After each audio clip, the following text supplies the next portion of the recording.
come and see a man.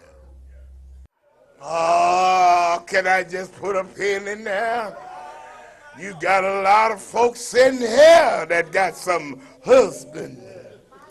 And the one they living with is not, wish I had, is not their husband.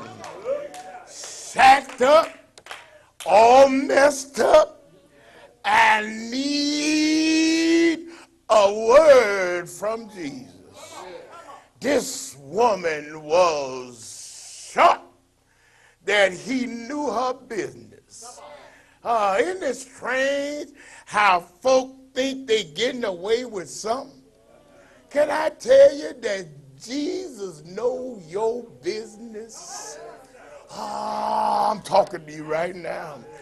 You may have tipped and dipped last night. The preacher may not know, but Jesus, he knows your business. You may have just got in this morning and sit just smiling on the deacon board.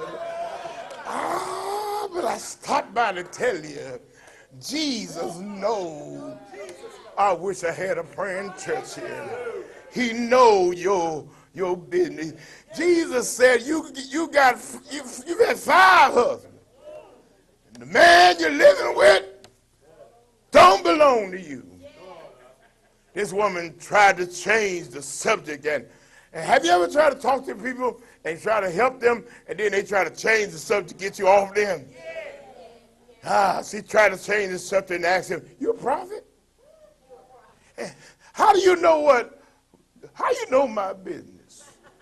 Then she tried to get into it. Well, you know, in certain places where we're supposed to worship, you know, when folk don't want you to get in their business and get deep, they'll change the subject on you.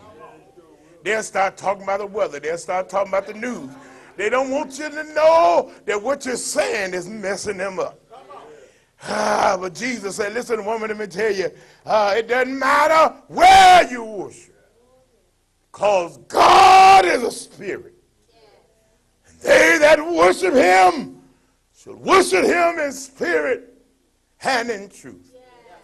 At this time, the disciples had come back and were shocked that he was talking to this Samaritan woman. Isn't it amazing how even church folk, they ought to know better.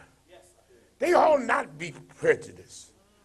They ought to not be like, but even church folk can be funny acting, can be prejudiced. They've been walking with Jesus 3 years. Look like they ought to have better ideas, a better way of acting. But they were shocked. He's talking to this half-breed woman. Don't he know we don't talk to those kind of folk? Don't you know we ain't supposed to be talking to the sinners? That's the one you ought to be talking to. That's the one that need to help the most. That drunk cousin of yours? That street walking, stripping daughter of yours? That's the one you ought to be talking to. Everybody, come see this man named Jesus. There's nobody like Jesus. Oh no, nobody like him. If your heart is heavy, your heart been broken, I found him to be a heart fixer. Oh yes, I did. For those of you, Lord, whose mind has been troubled, I got good news for you. I know a man that is a mind regulator. Oh yeah. Anybody here got burdens that's too heavy to bear? I stop by to tell you I know a man that is a burden bearer. Heavy Lord Sarah. I'm satisfied. Anybody here satisfied? Are you satisfied with Jesus? High five somebody. Tell them I'm satisfied. Yeah. Oh, yeah. I'm satisfied.